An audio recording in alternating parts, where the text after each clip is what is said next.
നമസ്കാരം. Centre rating ചാനലിലേക്ക് സ്വാഗതം. 2024 പൊതു തിരഞ്ഞെടുപ്പിലേക്ക് ഇനി കഷ്ടിച്ച് 3 മാസത്തോളം മാത്രമേ ബാക്കിയുള്ളൂ. ഇതിനോടനുബന്ധിച്ച് സെൻറ്റർ റേറ്റിംഗ് ചാനലിൽ ഒരു തിരഞ്ഞെടുപ്പ് അധിഷ്ഠിത പരമ്പര തുടങ്ങുകയാണ്. 543 ദി ഇലക്ഷൻ എഡിഷൻ എന്ന ഈ പരമ്പരയിൽ ഭാരതത്തിൻ്റെ വിശദമായ ഒരു തിരഞ്ഞെടുപ്പ് ചിത്രം വരച്ചു കാട്ടാനുള്ള ശ്രമമായിരിക്കും ഉണ്ടായിരിക്കുന്നത്.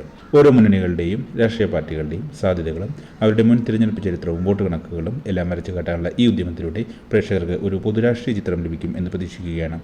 ഭാരതത്തിൻ്റെ ഓരോ മേഖല തിരിച്ചുള്ള അവലോകനങ്ങളും പ്രധാനപ്പെട്ട സംസ്ഥാനങ്ങൾ കേന്ദ്രീകരിച്ചുള്ള വിലയിരുത്തലുകളും വിശകലനങ്ങളും ഈ പരമ്പരയിലൂടെ പ്രേക്ഷകർക്ക് മുന്നിൽ അവതരിപ്പിക്കുക എന്നതാണ് പ്രധാന ലക്ഷ്യം.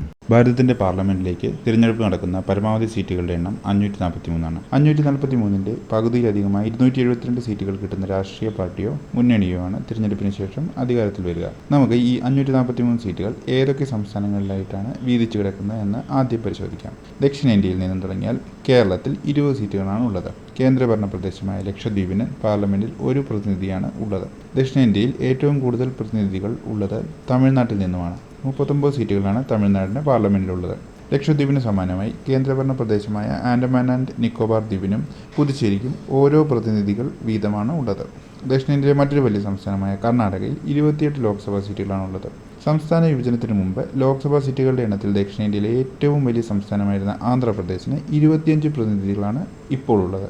ആന്ധ്ര വിഭജനത്തോടെ രൂപം കൊണ്ട പുതിയ സംസ്ഥാനമായ തെലങ്കാനയ്ക്ക് 17 പ്രതിനിധികളും ഉണ്ട്. സാധാരണയായി ആൻഡമാൻ നിക്കോബാറിനെ ദക്ഷിണേന്ത്യയായി കണക്കാക്കാറില്ല. നമ്മളിവിടെ അവലോകനത്തിന്റെ സൗകര്യത്തിനായി ദക്ഷിണേന്ത്യയുടെ കൂടെ ചേർത്തു എന്ന് മാത്രം. ഇപ്രകാരം 5 സംസ്ഥാനങ്ങളും 3 കേന്ദ്രഭരണ പ്രദേശങ്ങളും ചേർന്ന് ആകെ 132 എംപിമാരാണ് ദക്ഷിണേന്ത്യയെ ലോക്സഭയിൽ പ്രതിനിധീകരിക്കുന്നത്. ഇനി ഭാരതത്തിന്റെ പടിഞ്ഞാറ് ഭാഗത്തേക്ക് പോവുകയാണെങ്കിൽ വലിപ്പം കൊണ്ട് ഏറ്റവും ചെറിയ സംസ്ഥാനമായ ഗോവയിൽ നോർത്ത് ഗോവ, സൗത്ത് ഗോവ എന്നീ 2 മണ്ഡലങ്ങളാണുള്ളത്. ലോക്സഭാ മണ്ഡലങ്ങളുടെ എണ്ണത്തിൽ രണ്ടാമത്തെ വലിയ സംസ്ഥാനമായ മഹാരാഷ്ട്രയിൽ 48 മണ്ഡലങ്ങളിലാണ് തെരഞ്ഞെടുപ്പ് നടക്കുന്നത്. മഹാരാഷ്ട്രയുടെയും ഗുജറാത്തിന്റെയും ഏകദേശം അതിർത്തിയിലായി ദാദ്ര നഗർ ആൻഡ് ഹവേലി എന്ന കേന്ദ്രഭരണ പ്രദേശം സ്ഥിതി ചെയ്യുന്നു. ഗുജറാത്തിന്റെ തീരത്തിലായി 2 ചെറുപട്ടണങ്ങൾ ദാമൻ ആൻഡ് ദിയു മറ്റൊരു കേന്ദ്രഭരണ പ്രദേശമാണ്. ദാദ്ര നഗർ ഹവേലിയും ദാമൻ ദിയു ഓരോ പ്രതിനിധികളെ വീതം തെരഞ്ഞെടുക്കുന്നു. ഭാരതത്തിന്റെ ഏറ്റവും പടിഞ്ഞാറായി സ്ഥിതി ചെയ്യുന്ന ഗുജറാത്തിൽ 26 ലോക്സഭാ മണ്ഡലങ്ങളും സ്ഥലവിസ്തീർണത്തിൽ ഒന്നാമതുള്ള സംസ്ഥാനമായ രാജസ്ഥാനിൽ 25 മണ്ഡലങ്ങളും ഉണ്ട്. ഗോവ, മഹാരാഷ്ട്ര, ഗുജറാത്ത്, രാജസ്ഥാൻ എന്നീ 4 സംസ്ഥാനങ്ങളിലായും ദാദ്ര നഗർ ആൻഡ് ഹവേലി, ദാമൻ ആൻഡ് ദിയു എന്നീ 2 കേന്ദ്രഭരണ പ്രദേശങ്ങളും ചേർന്ന്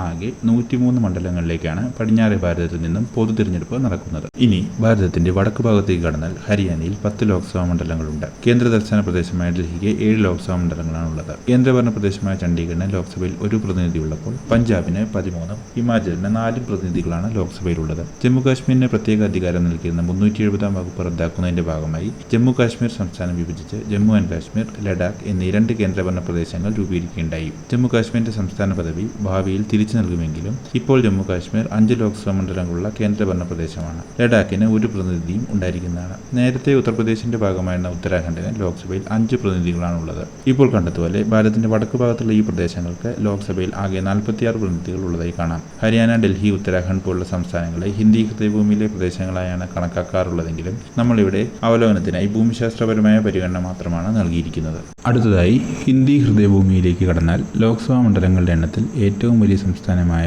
ഉത്തർപ്രദേശിൽ നിന്ന് 80 എംപിമാരാണ് ലോക്സഭയിലേക്ക് പോകുന്നത്. ഭാരതത്തിന്റെ മധ്യഭാഗത്തുള്ള മധ്യപ്രദേശിന് 29ഉം ബീഹാറിന് 40 പ്രതിനിധികളുമാണ് ലോക്സഭയിൽ ഉള്ളത്. മുൻപ് ബീഹാറിന്റെ ഭാഗമായിരുന്ന ജാർഖണ്ഡിൽ 14ഉം മധ്യപ്രദേശ് വിഭജിച്ച് രൂപം കൊണ്ട ഛത്തീസ്ഗഡിന് 11 പ്രതിനിധികളും ലോക്സഭയിലുണ്ട്. മറ്റു മേഖലകളുമായി താരതമ്യം ചെയ്യുമ്പോൾ ലോക്സഭാ മണ്ഡലങ്ങളുടെ എണ്ണത്തിൽ മുന്നിലുള്ള ഹിന്ദി ഹൃദയഭൂമിയിൽ ആകെ 174 മണ്ഡലങ്ങളാണ് ഉള്ളത്. ഇനി ഭാരതത്തിന്റെ കിഴക്കു ഭാഗത്തുള്ള സംസ്ഥാനങ്ങൾ പരിഗണിക്കുകയാണെങ്കിൽ ഒഡീഷയിൽ 21ഉം പശ്ചിമബംഗാളിൽ 42 മണ്ഡലങ്ങളുമാണ് ഉള്ളത്. കുഞ്ഞൻ സംസ്ഥാനമായ സിക്കിമിന് ഒരു പ്രതിനിധിയും ലോക്സഭയിലുണ്ട്. കിഴക്കു ഭാഗത്തുള്ള ഈ 3 സംസ്ഥാനങ്ങളും ചേർന്ന് ആകെ 64 സീറ്റുകളാണ് ഉള്ളത്. അവസാനമായി ഭാരതത്തിന്റെ വടക്കുകിഴക്കൻ സംസ്ഥാനങ്ങളിലേക്ക് കടക്കുകയാണെങ്കിൽ ഈ മേഖലയിലെ ഏറ്റവും വലിയ സംസ്ഥാനമായ ആസാമിൽ 14 മണ്ഡലങ്ങളാണുള്ളത്. അരുണാചൽ പ്രദേശിൽ 2 മണ്ഡലങ്ങളും നാഗാലാൻഡിൽ 1 മണ്ഡലവുമാണ് ലോക്സഭയിലേക്ക് ഉള്ളത്. മണിപ്പൂർ സംസ്ഥാനത്തിന് ലോക്സഭയിൽ 2 മണ്ഡലങ്ങളുള്ളപ്പോൾ മിസോറാം ഒരു പ്രതിനിധിയെ ലോക്സഭയിലേക്ക് അയക്കുന്നു. ത്രിപുരയിൽ ലോക്സഭയിലേക്ക് 2 മണ്ഡലങ്ങളുള്ളപ്പോൾ മേഘാലയയിലും സമാനമായി 2 മണ്ഡലങ്ങളാണുള്ളത്. ഇപ്രകാരം വടക്കുകിഴക്കൻ മേഖലയിലെ 7 സംസ്ഥാനങ്ങളിലായി 24 മണ്ഡലങ്ങളാണ് ലോക്സഭയിൽ ഉള്ളത്.